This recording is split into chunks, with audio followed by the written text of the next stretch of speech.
पनि हो चिया खानु मन लाग्यो कि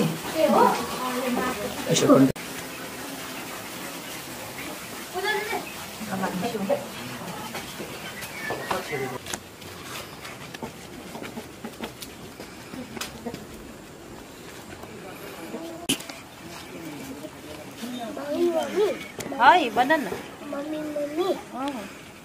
बाजी बुझी चिया ए चिया बनाइदिनु अरे ए ल ल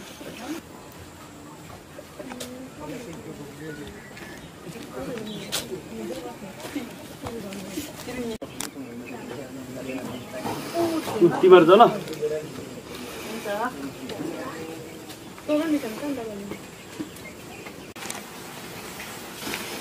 किन बोलाउनु भएको आमा ए कस्तो चिया खानु मन लागिसक्यो त तिमीहरू चाहिँ अन्त के हो कता हिँड्छ चिया दिनुहोस् न हामीलाई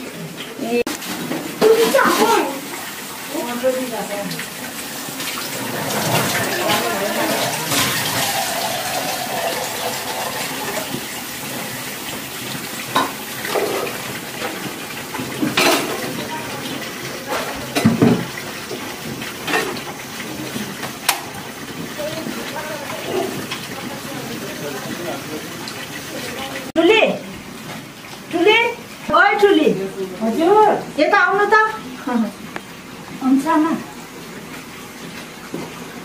तिमीहरू त काम के गरेको छैन त घरमा कहाँ डुल्नु जाँदैछ ऊ बर गाई बस्छु के भोकले मर्नु आँटिसक्यो बारीमा चाहिँ बनेर सागहरू लाउनु छ मुलाहरू रोप्नु छ अन्त यसरी डुलेर हुन्छ म हेर्छु अब तिमीहरू भाइ बढीहरू कता गयो छिटो बोलाउनु उनीहरूलाई काम गराउनु पर्छ काम बितिसक्यो हुन्छ आमा हुन्छ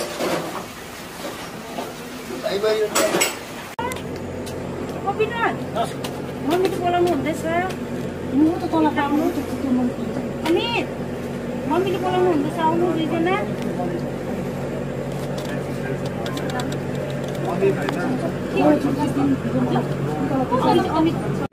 ओ जेठा ओ माइला फाइला खान्छ बोलाउँदैछ मम्मीले छिटो आउनुहोस् छिटो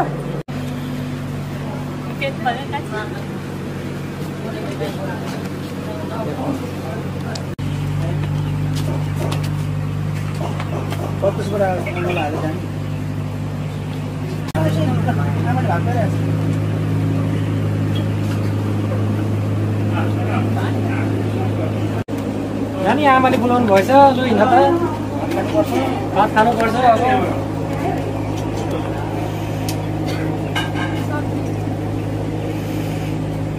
लु अरू भाइ भएर कता गयो सबैलाई बोलाऊ काम लगाऊ तिमी घरको सबभन्दा ठुलो जेठो छोरा हो भाइ पनि ल कहाँ कहाँ काम लगाउनु पर्ने हेरेर लगाऊ ए हुन्छ म सबैलाई म भन्छु नि अब म सबैलाई काम लगाउँछु बढीहरूलाई पनि भन्छु सबैलाई भाइलाई आमा सबैजना आइपुगे भाइ बढी अन्त तिमीहरू सबैजना अन्त कहाँ कहाँ जाँदैछौ नानीहरू यत्रो थुप्रो छोरा बढीहरू छ बाहिर भैँसीहरू गाईहरू सबै भोके कराउँदैछ यसरी डुलेर हुन्छ अन्त नानीहरू घरमा काम हेरेर गर्नुपर्छ त यसो होइन तिमीहरूले कमाएर हामी खानुपर्छ बिहानदेखि हामीहरूले चाहरू पनि दिएको छैन तिर्खा लागिसक्यो त्यसो होइन अब नानीहरू काम गर्नुहोस् है विनोद त्यहाँ हो त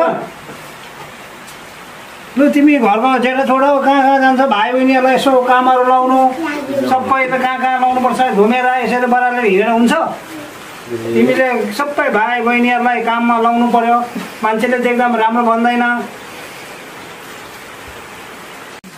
हुन्छ अपा म सबै म भनिदिनु ल हो भाइहरूलाई के हो यस्तो यो केसहरू यसरी पालेर गुन्डा जस्तो भएर यो चेस्माहरू लगाएर यसो खेतीतिर पानी छैन खेतहरू यसो गर्नु अब खानासाना खाएर यसो कता कता आफ्नो कामतिर लाग्नु कता के हो डोकोसोको कतातिर छ यसो डोकोसोको गएर घाँसहरू के हो सबै हेर्नु यो जमानामा केस नपालेर काम हुन्छ आफ्नो यसो केस पालेर मैले काम नगर्नु भने काम गर्नु न कालो चस्मा नलाएर हुन्छ ए बाबा त्यो स्टल पार्ने टाइममा लाउने टाइममा पो लाउनुपर्छ त खेतमा पानी छैन भन्दैछ पानी छैन हेर्नु न यसो के हो ए हुन त तपाईँ जेठा दाजु ठिक छ मैले सम्झाएको बुझाएको त भाइहरूलाई ए बुढी यो ब्याकसाइड भिडेर ब्याकसाइड खोला ब्याकसाइड खोलेर यतातिर झुन्यो त दाजुले राम्रो अरू भाइहरूलाई यसो भनौँ यहाँ कान्छा भाइहरू छ अबदेखि त्यो यताउता टाइट खालको लुगासुगा लाएर होइन अब खेततिर जानुपर्छ गर्नुपर्छ लु ओइ अरू कहाँ हो केटाहरू हो भाइ ल हुन्छ के गर्दैछ यो के अरे मैले आफ्नो खाएको छ बिग्रेर हिँडेछ केस पालेर जेसिबी गर्दैन मलाई चाहिँ के को कसैलाई पाल्नुहोस् न मलाई मलाई चाहिँ पाल्नुहोस् न मलाई पाल्नु छैन म यस्तै हो मेरो जिन्दगी यही हो ल अब तै जेठा छोरा होस् भाइ बहिनीहरूलाई परिवारलाई कता कता लगेर काम लगाएर अब बस्ती काम आउँदैछ धान काट्नु गाई गोरु हेर्नु हुन्छ ल अब त जेठा छोरा हो त्यो भाइ त मान्दैन अब के गर्नु त्यसले के खाएमा हो अब सबै भाइहरू ठिकै छ सबै एउटा लाइनमा पक्रेको छ अब त्यही एउटा भाइ मात्रै भयो खै के गरेर नसक्ने भयो अब र पनि अब अलिकति जेठा छोरा अलिक सम्झाउनु भाइलाई कसो कता के हुन्छ काम खोजेर लाउनु त्यसलाई बस्ती काममा यसरी बिग्रेर हिँड्छ भोलिपल्ट काममा के भरोसा तेरो चाहिँ के पारा हो लफङ्गा काम छैन के भयो तिमीलाई एउटा कामसाम गर्नु छैन घरमा छैन मलाई मतलब छैन जाऊ आफ्नो त लफङ्गा नि लफङ्गा भयो त दाजुले भनेको मान्दैन बाउले भनेको केस नगरे बस्दै मेरो तपाईँलाई पानी सानी सकिसक्यो पानी सकेर भाइहरू सबै कहाँ जान्छ के गर्छ तल तारा पानीहरू दिँदैन कुखुरालाई सहने मान्छेहरू सबै कामै नलाग्ने भइसक्यो मेरो सहनेहरू जिन्स प्यान्ट लाएर ढल्किएर यत्रो भएर हिँड्छ काम गर्दैन काम पनि गर्छ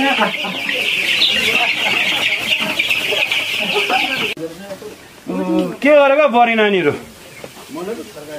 यसो घरतिर यसो के छ कसो छ यसो हेरविचार यसो गर्नु है आमा पाउला पनि खानासाना पकाएर राख्नु म यसो केटाहरू लगेर भाइहरू लगेर यसो त्यहाँ बारीतिर के कसो यसो खेतीसेती यसो गरेर आउँछ है हुन्छ दाजु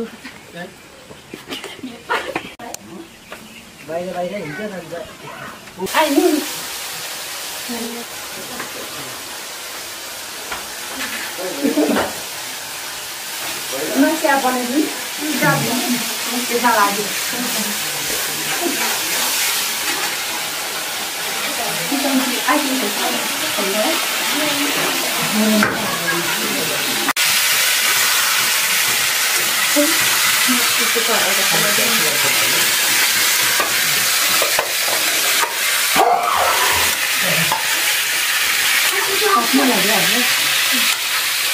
भयो म पानी दिन्छु ल कताको पानी दिन्छ ल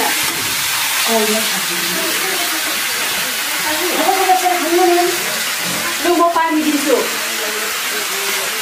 उयसमा हालेर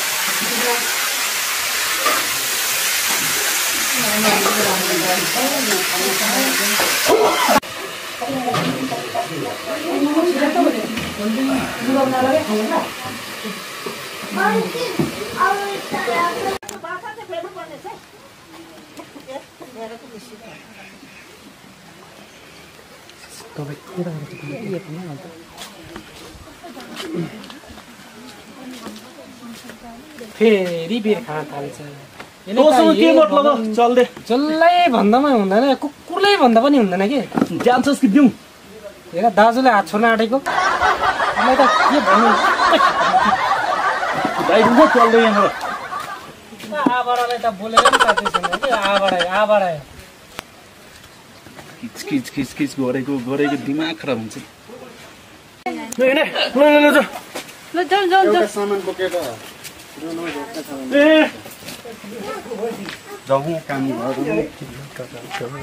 सुन्नु न हौ बुढा भन्नु न अब आधी यत्तिकै काम गर्दा गर्दा आधी जिन्दगी बितिसक्यो आज त धेरै मन दुख्यो जस्तो भयो मलाई त के भयो त्यस्तो के मन दुख्यो खै अरू पनि बुहारी छन् यत्रो काम गर्दा गर्दा भइसक्यो उनीहरू पनि त काम गर्दा हुन्थ्यो उनीहरूलाई पनि काम गर्न हुन्थ्यो कति घाँस चौरो गर्नु कति मेलापात गर्नु म त काम गर्दा गर्दा अब त हरेसै लागिसक्यो यसो भन्नु न हौ भाइ केटाकेटीहरू होस् न होस् कति गर्ने घरको काम गर्ने हामी अब ठुलो मान्छे हो हामी यसो बुझ्नु पर्यो नि त्यस्तो सोच्नु हुँदैन नि उनीहरूले पनि बिस्तारै बुझ्छ नि त हौ उनीहरू पनि अहिले त उनीहरू भर्खर बिहा गरेर ल्याएको छ भर्खर बुहारीहरू बुझ्छ होला नि उनीहरू केटाकेटी हो जो आयो घाँसतिर उनीहरू बुझ्छ नि उनीहरू बिचरा के गराउनु केटाकेटीलाई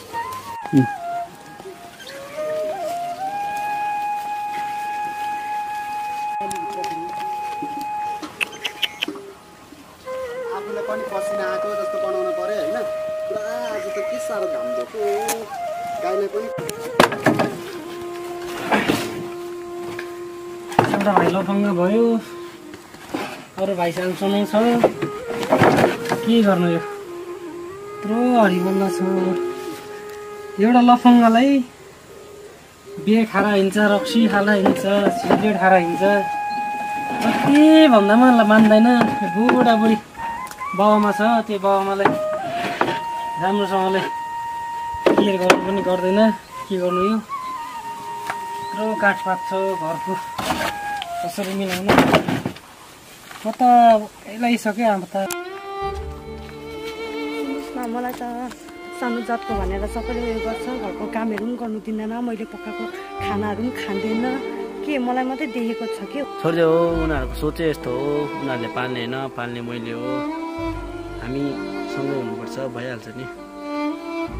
सधैँभरि यस्तै दुःख गरेर उयो गर्ने हो? भइहाल्छ नि। हो त्यो त पछाडि भरे यता आउनु। हजुर भन्नुहोस् त आमा। कान्छी भरि कता गयो? यतै बाहिरतिरै हुनुहुन्छ। अन्त तिमीले नै खानाहरू चुल्हामा दान्दा सबै तिमीले नै गरेर हामीलाई खाना दिनुहोस् कि। त्यो कान्छी बरी चाहिँ अब आज केटी लिइहालेछ हाम्रो छोराले। अब गाउँघरमा पनि कुराहरू राम्रो भएन। अन्त हामीले त खाना उसको गर खानु पनि अप्ठ्यारो लाग्यो। अन्त तपाईँले नै दिनु पर्यो खाना चाहिँ ल। होइन आमा, म हुनेसम्म म दिन्छु कि। अब म कहीँ अर्जेन्ट कामले गयो भने चाहिँ अरू बढीहरूले भन्नुहोस् न। त्यतिखेर म अरू भन्छु नि। तपाईँहरू केही खानुहुन्छ चियापानीहरू? होइन अहिले नखाने हामी। हुन्छ अहिले ल्याइदिन्छु ल। हुन्छ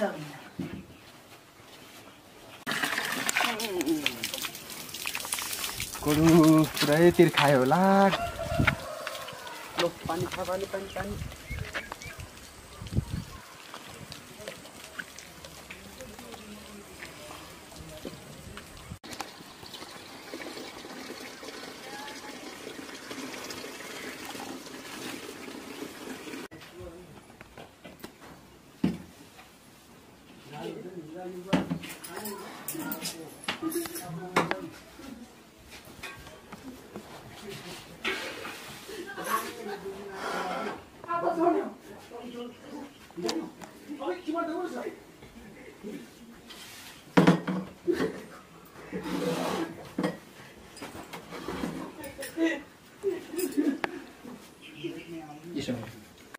ल अब जमाना त्यस्तै भएको कि परिवर्तन भएको कि म त अब यस्तो सानो जातको खाना बढी लिएकोबाट म खाना खाँदिनँ भनेको।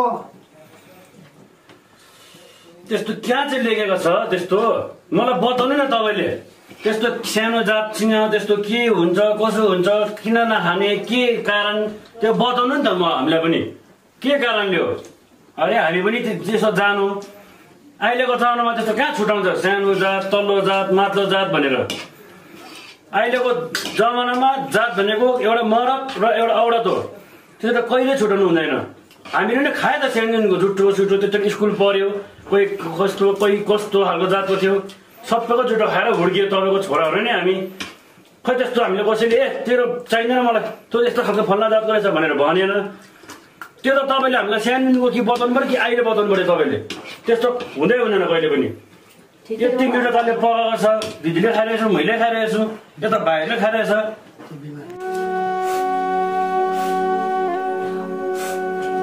त्यस्तो सोच्नु हुँदैन अहिलेको जमानामा। त्यति सानो कुराले गर्दा बुहारीलाई मन दुख्छ, नानी छ, भाइलाई मन दुख्छ। एउटै फ्यामिली भएर बस्नुपर्छ। तपाईँहरूको जमानामा त्यस्तो थियो होला, अब अहिलेको जमाना बद्ल्यो नि त हौ, यस्तो होइन नि।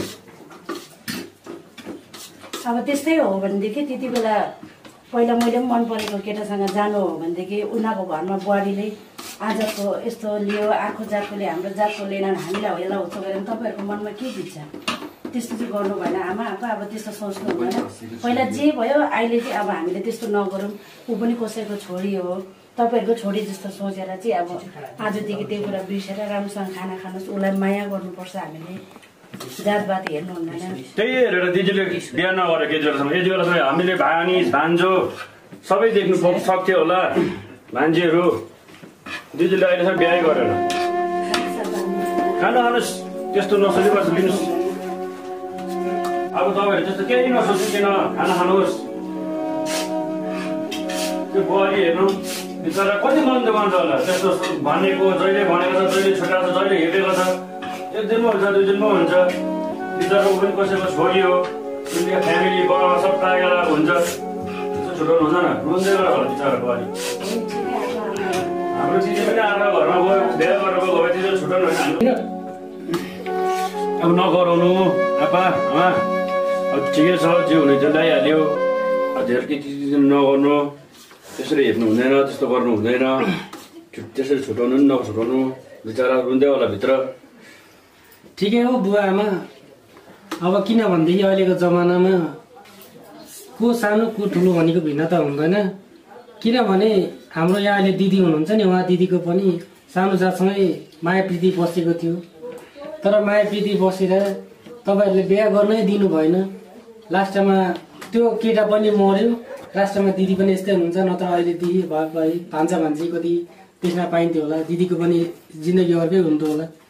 त्यसले गर्दाखेरि तपाईँहरू सबै एक मन एक उयो हुनुपर्छ, मनलाई सफा राख्नुपर्छ। दादाहरूले भनेको कुरा नि एकदम राइट हो आपा हो। अब त्यसै गर्नुपर्छ, हामी फ्यामिली मिलेर बस्नुपर्छ। ऊ अब बढी टेन्सनले रोएर बसिरहेको होला हो। अब भनेको अब मेरो सालोले पनि उता सानो जातकै बिहा गरिरहेछ त, आपालाई थाहा छ त। उनीहरूको घर लाइन सेटअप राम्रो मिलिरहेछ, हाम्रो मात्रै अलिकति नमिल। के साह्रो आप्पा आमा केटाकेटी जस्तो गर्नु भएको? कान्छीबारी यताउता हजुर। अब हामीले तिमीलाई साह्रो कान्छीबारीलाई हेर्दा उचो गऱ्यो, के अरे आजाद भनेर। अब अहिलेको जमानामा आजाद गरेर हेर्नु नहुने छ। हामी बाबा आमाले अब कान्छीबारीलाई एउटा माफ दिनुहोस् बाबा आमालाई। अन्त अब कान्छीबारीकै हातबाट हामी खाना पनि खान्छौँ। राम्रो होस् कान्छीबारीको हातबाट, सधैँ नै अब कान्छीबारीको हातबाटै हामी खाना खान्छौँ। अबदेखि हामी हामी सानो जात भनेर तिमीले छुटाउँदिनँ। कुरा बुझ्यो नानी? कान्छी, अब हामीले आजदेखि तिमीलाई माफ गरेको। अब तिमीले बनाएकै खान्छौ हामी खाना हो। अब हामी जात त्यस्तो छुटाउँदिनँ।